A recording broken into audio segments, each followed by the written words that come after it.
Foodie अर्चनामध्ये स्वागत। या व्हिडिओमध्ये तुम्ही पाहणार आहात अख्खा मसूर म्हणजे अख्ख्या मसूरची उसळ।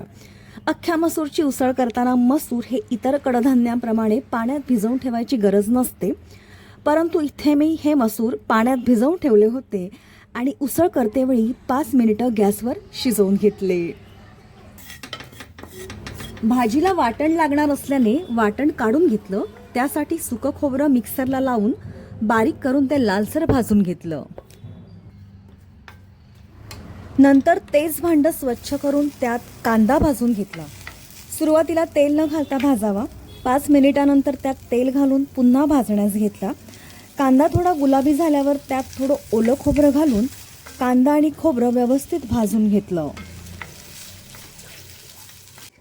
वाटण भाजताना त्यात एक हिरवी मिरची घातली आणि वाटण भाजून झाल्यानंतर यात याआधी भाजलेलं सुकं खोबरं मिक्स केलं आणि मिक्सरला लावून वाटण तयार करून घेतलं।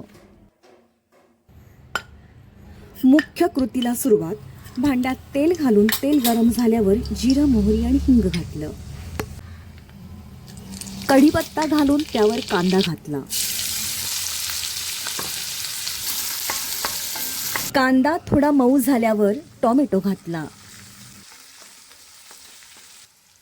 हळद। इथे मी घरातील भाजणीचा मसाला घातलाय। तुम्ही याऐवजी मिरची पावडर देखील वापरू शकता। त्यावर गरम मसाला घातला। मसाले परतल्यावर आलं लसूण पेस्ट घातली।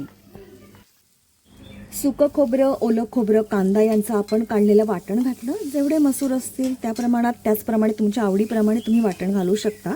इथे आपल्याला भाजीत थोडा रस्सा देखील ठेवायचा आहे। वाटणात थोडं पाणी घालून 2 ते 3 मिनिटांसाठी शिजवून घेतलं आणि नंतर त्यावर मसूर घातले।